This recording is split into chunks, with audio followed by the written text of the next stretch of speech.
What is up, guys?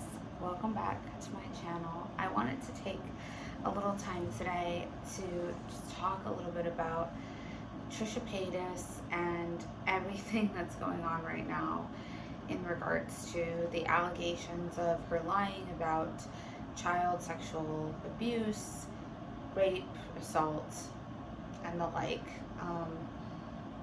I went down this entire YouTube rabbit hole yesterday and watched the videos posted by Monster, which you should totally watch. They're so well done, so well researched and presented. I think they're like documentary worthy, so I'm going to leave them in the description.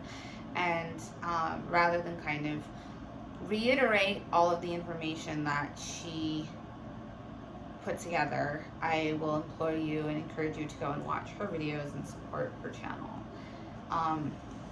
With that being said, I am in shock. I wanted to post a video also as just somebody who's been a viewer and a fan, I guess a former fan. Not, and I don't say just because of that, like I haven't really been a fan in probably like 5 or 6 years since she first kind of became notorious for being an internet troll. I sort of lost a lot of respect for her at that point, but obviously now it's to an even greater extent. So I thought I would kind of give you my reaction though, and because I imagine a lot of people are probably in a similar boat who are familiar with her, and I think she's definitely manipulating her fan base into feeling sorry for her, into just kind of stopping conversation about this in general, and just kind of the psychodynamics behind all of that. So I first learned about Trisha. Hold on, turn off my air conditioner just so you can hear me better. I first learned about Trisha maybe 8 or 9 years ago, and this was when she was first starting to gain some internet popularity after being on like My Strange Addiction and The Ellen Show and On The Price Is Right and America's Got Talent, all of those little TV bits that really put her on the map. That was when I started to follow her. And at the time, I was probably 17, 18 years old. And she was, she's I think 5 years older than me. So she would have been like 22, 23 at the time.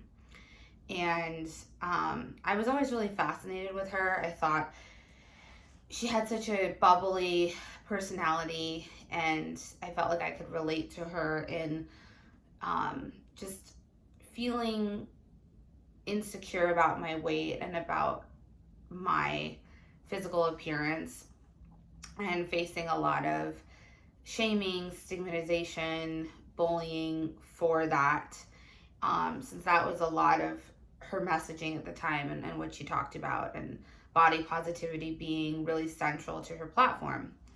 And at the time, body positivity was just kind of becoming a publicly known idea. It definitely wasn't mainstream yet. It definitely wasn't the popular narrative yet like it is today. It was just kind of rising to the surface.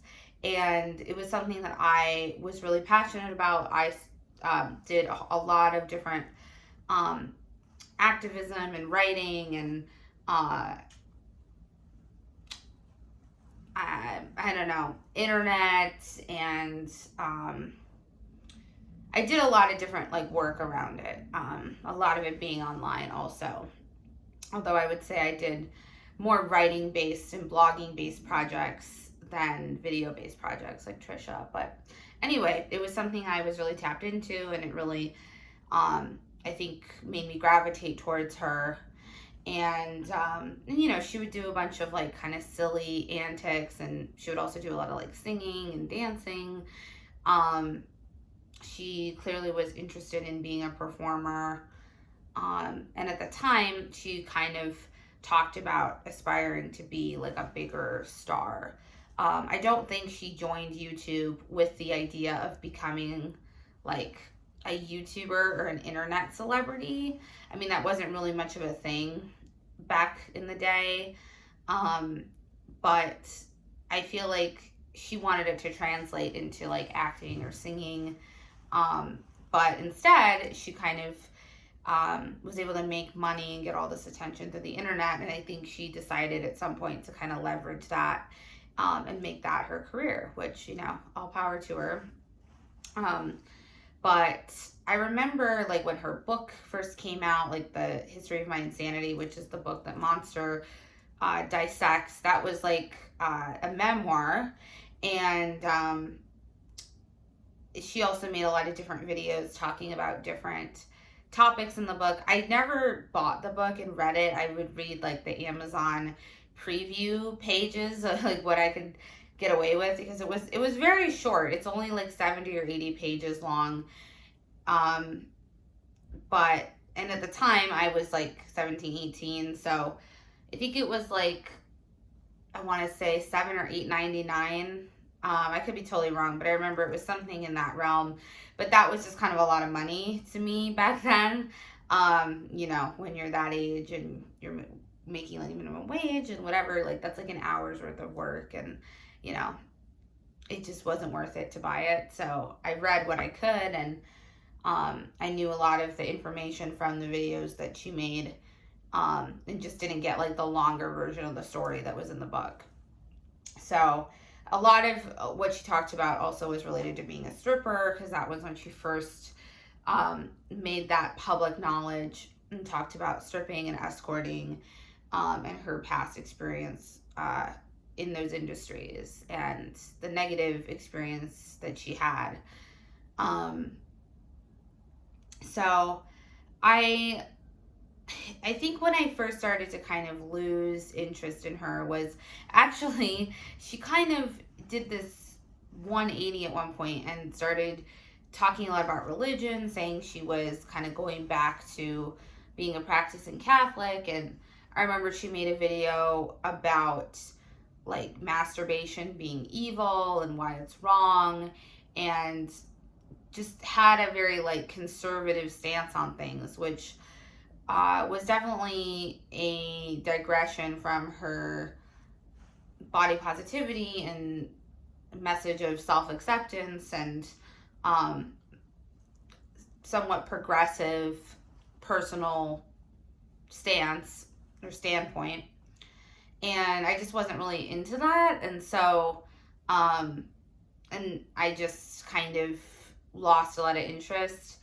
I remember also her first kind of big moment of going viral as far as trolling was when she made the infamous video about why she's voting for Mitt Romney, which is also mentioned in Monster's video. And I remember that being a huge controversy. And I think it was a little bit obvious from the video that either she was just completely stupid or she was trolling. And I think because a lot of people had no idea who she was at this point, I think a lot of people thought she was just an idiot and just like a dumb blonde, like the character she was kind of playing. And then I think other people who were more familiar kind of saw through it. And she's come out and said that she was trolling and that wasn't representative of her actual political views. But yeah, I just wasn't into it. And you know, I'm just not about trolling or doing things like that for shock value. I don't find that interesting. And as somebody who is interested in politics and very politically engaged, I just don't. I think playing with fire like that is extremely dangerous. Actually, it's not cute, it's not funny.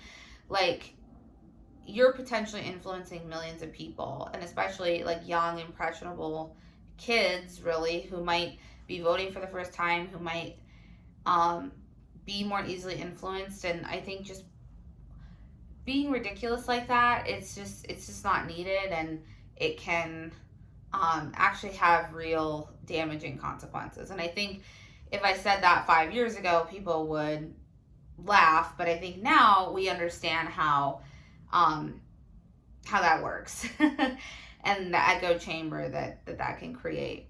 So I stopped really caring about Trisha at that point and just kind of tuned out. And it was when frenemies first started to be popular, and I started to get video recommendations for different frenemies episodes, or I saw things on Twitter or whatever, that I realized that was something Trisha was doing, and kind of went back and tried to kind of catch up on her life. And I think maybe a few years before that, like when she was kind of a mess, and when she was dating that with Sean, the backup dancer who everyone thought was just using her for fame and money. Like, I remember just kind of briefly seeing some of that, but not really following it. And then that was kind of my last exposure. And then frenemies, I then kind of caught up a little bit of like what had happened in the past few years, David Dobrik and Shane Dawson, and the vlog squad and all of that stuff, which I didn't dive too deeply into it, but I just kind of got the gist of what happened there. And because she obviously talked about it enough on frenemies, that I feel like the context was kind of needed to understand. And I didn't know what to really think of it, honestly, just because I felt like it was a situation where it was kind of a he said, she said, with just how both sides were kind of calling the other a pathological liar. And it was just hard to really, I think, get the facts. And that was kind of my feeling on it. And I felt like, and I remember one of the big moments in watching frenemies where I was like, oh, that's weird, that's like a diversion, is when she started talking about sexual assault and molestation by her teachers. Because I had watched like all of her videos back in the day, like I was an avid subscriber, and I remember her talking about being bullied, and but never her talking about being sexually assaulted by a teacher or like anything of that nature happening at school. And I was like, oh, like, is this just something she never talked about before? Like, where does this kind of come in? Because I never remember hearing anything about this. And I think at first I felt really bad for her. No, I did, definitely, because in my mind, I was like, well, this is probably something she just never talked about, and at some point, I guess, was maybe ready to share, and I knew she was doing therapy and whatnot, so I was like, maybe that's influencing her now talking about this, and she just wasn't ready before. But then I felt like she would kind of focus on it and talk about it a lot and bring it up a lot in different episodes. And even when it didn't seem to make the most sense to talk about, it seemed like it was constantly being emphasized. And as somebody myself who's been through sexual assault and trauma and like sexually related trauma, I know that for me, when I've kind of obsessively focused on it, it's been because I had a need for validation, and I needed other people to co-opt my story, because I felt like I wasn't a valid source of information because of things from my childhood, because of dynamics in my family where I was invalidated a lot, and there were things around this kind of trauma where I wasn't really able to talk about it or share it with anyone. And then later on, no one really believed that it happened. And all of that kind of just added up to, in a way, needing to relive the trauma in order to really process it, but then also being hyper fixated on it because I felt like I needed somebody to tell me that it was real, because I'd spent so long and in some ways still don't really look at myself as credible, because of how much I was invalidated and gaslit. So I felt like I was seeing the same kind of behavior from her, where it was like this hyper fixation and focus. And I felt like a similar thing where, because I definitely also do this in relation to men. It's something where I feel like I need to relive this and have a man co-opt my story. There's definitely a gender dynamic involved, because I don't really do the same thing with women, with other women. I don't talk about it. I don't like look for their approval, and I know that that's because of different issues I have with my dad and with just like men in general, that I use them as that source of like validation and credibility. And I felt like she does a similar thing and was almost looking for Ethan to be that person, to like co-opt her stories and to make it okay. And I wasn't sure if it was a different co-host or if it was like Gila that she was talking to. I don't think she would have necessarily brought it up in the way that she did.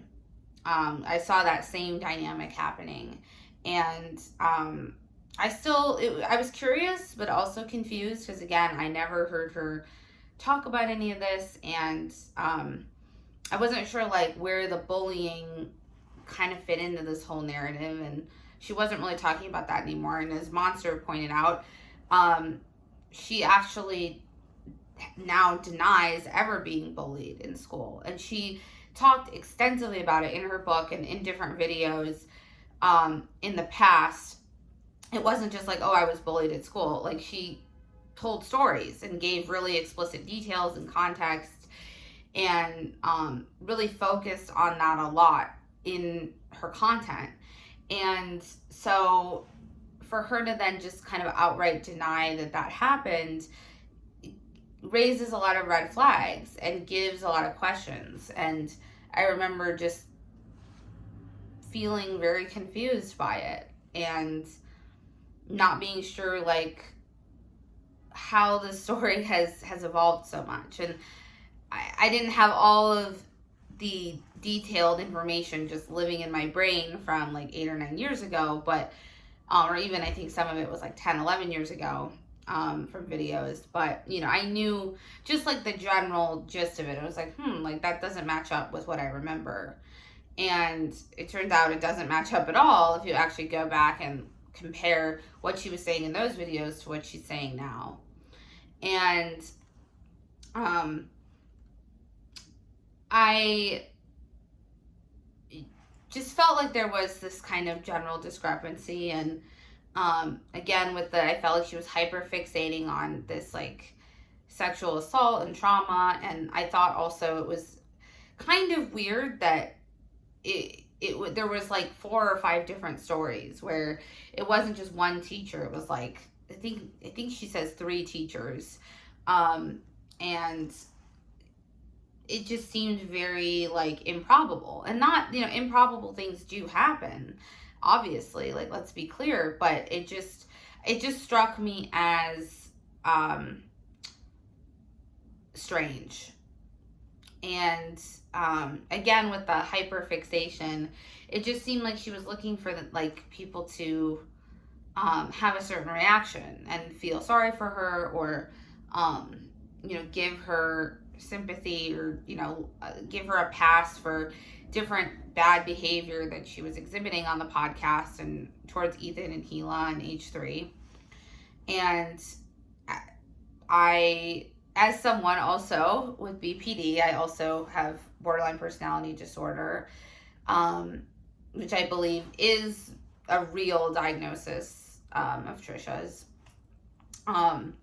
Her behavior is very consistent with a lot of it. I'm not sure if it's all that's going on, but Um, I also saw a lot of myself in that and in her and in the way that she would handle things and how emotionally reactive she could be and how she would be like triggered really easily by seemingly small things, and would have these anger outbursts. And like I really saw a lot of myself, and I think that also really made me tune back in. Like once because I wasn't, I didn't like I wasn't diagnosed. I don't believe it had developed yet at 17, 18 when I was first a fan of hers. And she definitely didn't have a diagnosis at that point. And but then years later, once that came to light, it made me interested because I thought I could gain some insight, and just sharing something with another public figure. I feel like we all feel a certain amount of reverence for that, or it feels kind of cathartic to see someone else face the same struggles, and be like successful, right? So that definitely also made me be inclined to tune back in.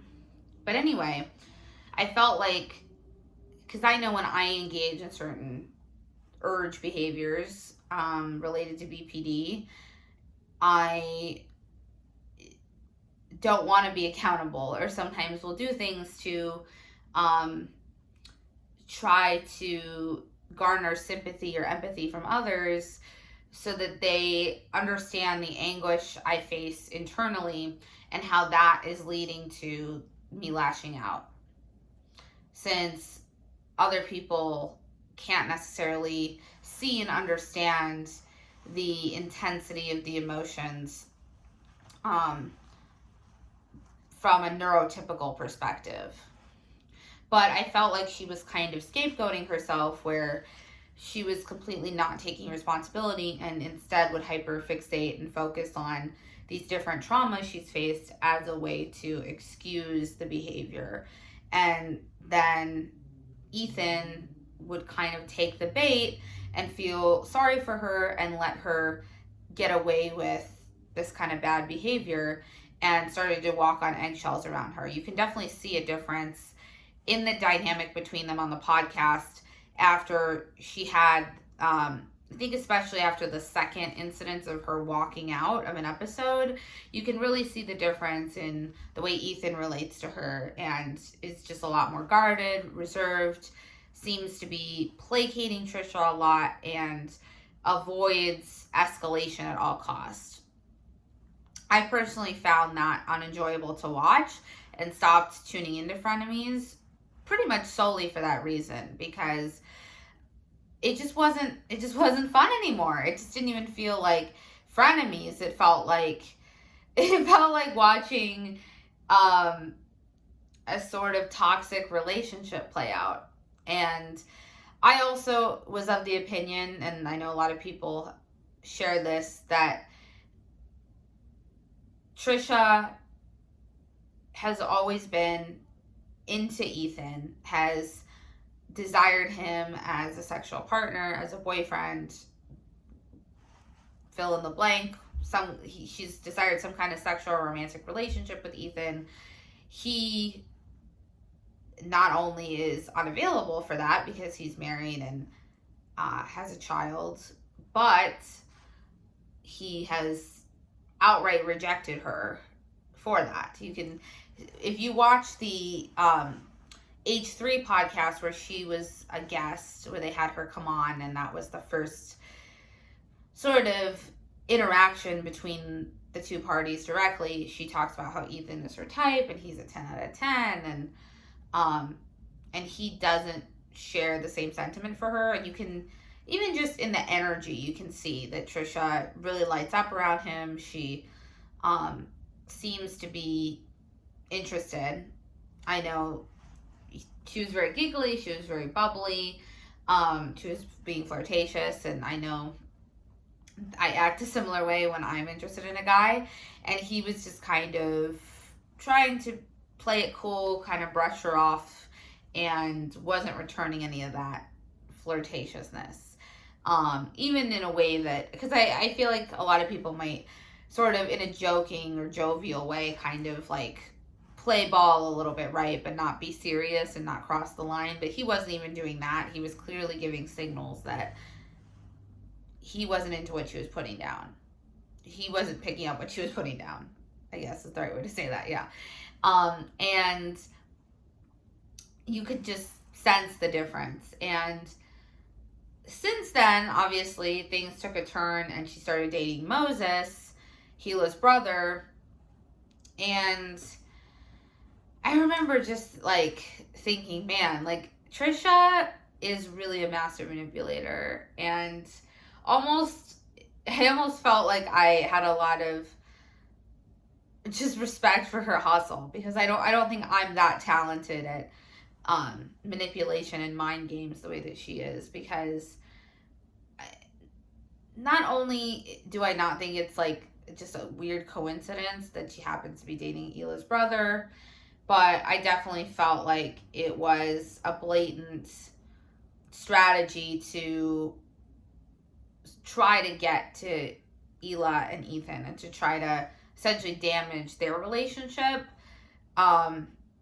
because of jealousy, and then also as a way to, I think, potentially sabotage so that she could make her entrance, right? Because she was into Ethan. And you can just see the way that she relates to, if you watch, I would encourage you to watch that first H3 podcast that she was a guest on. I'm going to link it.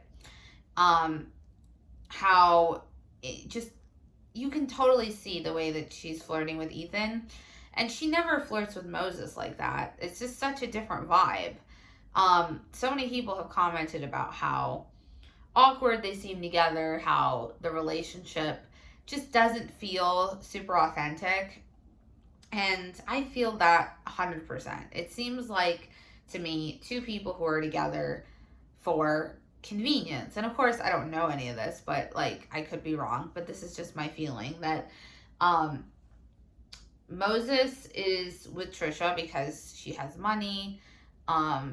He can live a lavish lifestyle and get fame and attention.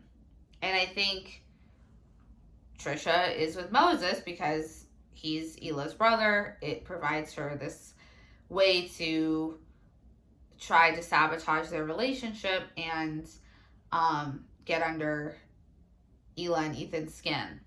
And I feel like that it's sort of a relationship of convenience where there's valid reasons for both people to be in the relationship. And there's not necessarily like, I'm sure that they do have sex, and I'm sure that there might even be some, feelings of like camaraderie, but I don't think those reasons are the primary reasons that they're together, if that makes sense. I think it's the more economic and social contract of the relationship that is the glue that is holding them together. So I think Ethan and Hila have handled the situation with such class and grace, and honestly, I think they care and would rather Trisha just be like out of their lives. And I'm sure it's horrible to have to deal with all of that in their family dynamic, especially for Hila. But I think they've just kind of come to terms with like, this is what it is. We're not going to try to change it. We're not going to play ball. We're not going to play this game with Trisha. If this is who she wants to date, if this is who she wants to marry, let her do it. More power to her. And I think that's the approach they've decided to take. They've never deviated from that. And I think Trisha probably was very peeved that this was the response and has tried to escalate and escalate and escalate because it hasn't worked. And through different means also, right? Like, but she's tried to escalate the situation between the two parties because that strategy hasn't been very effective. And I think she wants to stop at nothing to like damage their marriage, which is super disgusting and despicable, especially when there's children involved. But I think nevertheless that was her end game. That was the reason that she did all this stuff. And I mean, you can also see it in the way that she attacks Hila, and also like on the H3 podcast, but even on the Frenemies podcast, where she would kind of talk shit about her. She would say very disrespectful things. And I think she's also very jealous. I think it's a twofold. And yeah, so I feel like that was a really big, it made me lose a lot of respect for her. I felt like I could really see what she was doing. Um, and it just became, I think, just too toxic to be enjoyable. Like, a little toxicity sometimes can be fun to watch, right? Like, that's why we love reality TV. But this just felt like it was just too much. It was over the top. It was like fucking with real people's lives. Children are involved. Like, it's just, you don't screw with somebody's marriage like that. I just think that that's just, it's just over the line, and it's not okay. And that was really the main reason that I started kind of tuning out, because of that dynamic shift. But I feel like I was just confused by the sexual assault stuff, and like I explained kind of my thoughts about the hyperfixation. So then when all of this stuff starts to come to light, and I start to see on Twitter and whatnot, people talking about the fact that there are holes in her story, and things are not matching up, I went and watched Monster's videos about Trisha and the divergence in her stories between now and then. And I just was like, holy shit. I mean, I just feel like there's no, the evidence against her is very damning, and it's incredibly strong. And I even forgot that she used to talk about being a pathological liar as a child, and how she would lie about different stories and exaggerate a lot as a way to impress people or make them jealous or sort of emotionally manipulate. And it seems so obvious that that's allegedly going on here. Obviously, there's no way to really fully know if people are lying. There's a fantastic book I'm also going to link about the science of deception, and basically the gist is that people are really bad at deciphering if someone's lying. And there aren't really foolproof techniques. Like, people say, oh, if they're looking to the left, if they're not making eye contact, if they're fidgeting. But actually, those things are not really connected to if somebody's lying or telling the truth or not. There's only a couple things that have been scientifically shown to actually be connected to lying. Like, one of those things, for example, is like a change in like speech pattern, where you're maybe talking in a higher voice, you're talking faster, or you're talking slower. That's something that is connected to deception. But there's not much else. And so,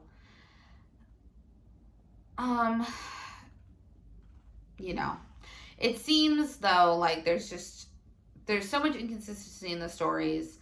She's said that she's a pathological liar before. She's talked about lies that she's told before in a similar style of exaggerating something in order to solicit sympathy or a reaction from other people. And there's no evidence to really back up any of her claims, quite to the contrary. And especially, I think the things that really sealed the deal for me were in Monster's second video about Trisha. She talked about the copyright strikes or claims that Trisha tried to leverage against her first video. And they were not like the entire clips of her videos like you normally would expect. Instead, she put like very specific snippets and of timestamps that all had to do with like context and that information discrepancy from her older videos.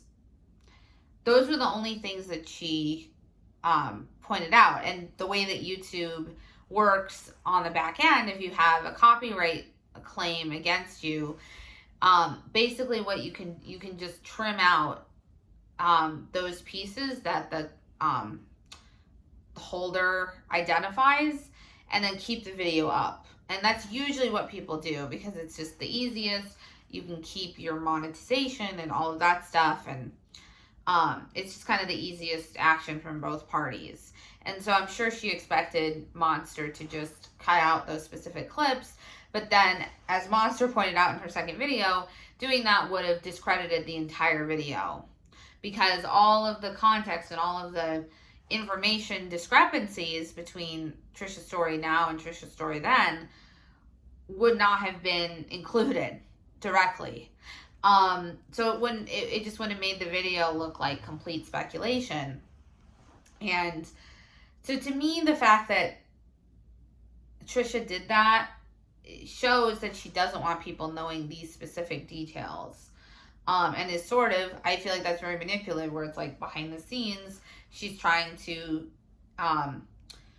use and leverage her power and ability to potentially take all of the ad revenue from these videos by saying like, oh, you can just cut out these little bits and then, I'll go away. And of course, the easier thing to do is to just do that. And she's trying to put Monster in a position where she's either going to be discredited or the information, or she's going to be silenced. And that's master manipulation. That's manipulation 101 right there. So I feel like that detail. And then yesterday, the live stream that she did where she showed this old video that was taken down very shortly after it was posted. I do actually remember this video now that it's like come back. But Trisha, I think part of Trisha's like ingenious in a sense is that she just makes so many videos that it's hard to really keep straight all of the content. And it's hard to even remember like, oh, that old video that was taken down, because she literally has like thousands of videos. So this video was from 2014, so 7 years ago, and it was entitled How to Seduce Your Teachers. And the whole thing is just, it's so disgusting, it's so vile. This is why it was taken down. She names teachers from her high school, but she says very explicitly in the video a couple different times that nothing inappropriate or illegal ever happened between her and these teachers. It was just a fantasy on her part, and she was clearly like the aggressor. And then there was a Reddit post from someone whose aunt went to high school with Trisha, basically corroborating all that and saying that like she would make everybody really uncomfortable. The male teachers were all really uncomfortable around Trisha because she would make very sexually explicit gestures or remarks, and obviously that's not comfortable for anybody, especially from a minor student. So to me, all of that just made complete sense, where it's like, okay, this doesn't seem to be truthful. The stories now about sexual assault and molestation, like I said, of course nobody knows for sure, but it's pretty clear that she's lying. And I know just from my own experience, and like somebody else who has BPD and somebody else who has sexual trauma in my childhood, like it just all clicked. And then the other big detail was that Trisha in her book talked about Tiger, which was one of her mom's boyfriends or husbands, who was around when she was like 17 years old.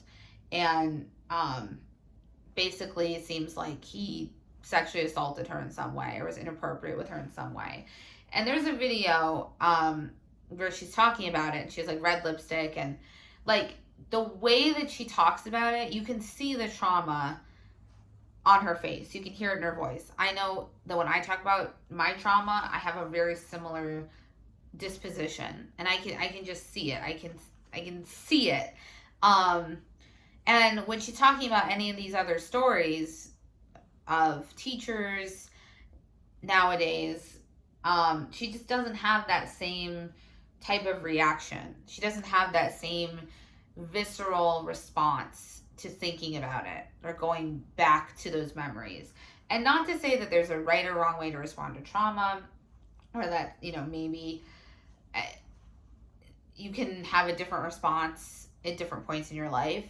But it's very rare to have like one kind of response to something. And obviously, like, that wasn't going on when she made this video. Like, if this was 2000, I think that one was also like 2013 or 14. Like, she was a little, this would have been like maybe 6 or 7 years ago that she went through that when she talked about it, or maybe even more than that, and was still having that visceral reaction. It's rare to then just have a completely different reaction to like basically the same thing. You know what I mean? Like years later. So there's just such a discrepancy in their reaction and in the pain that's showing through that it seems disingenuous to me. And I pick up deception from her. And it made me really understand and empathize in some ways with her, though, because I agree with Monster that I do think Trisha's experienced trauma. I do think this whole thing with Tiger is probably most of where this is coming from. And then she's talked about also from when she was stripping and escorting, she had an instance of sexual assaults happen. Like, I think that that's probably also real. But the stuff about the teachers doesn't seem real and is a lie. It's not true. And I think she's making it up for attention and as a way to get that validation from Ethan, from the audience, from her fans, from people on Twitter, from Dr. Drew, right? From all of these different folks. And I think she saw it work and then just kind of kept going with it. And that's why she's overemphasized it so much.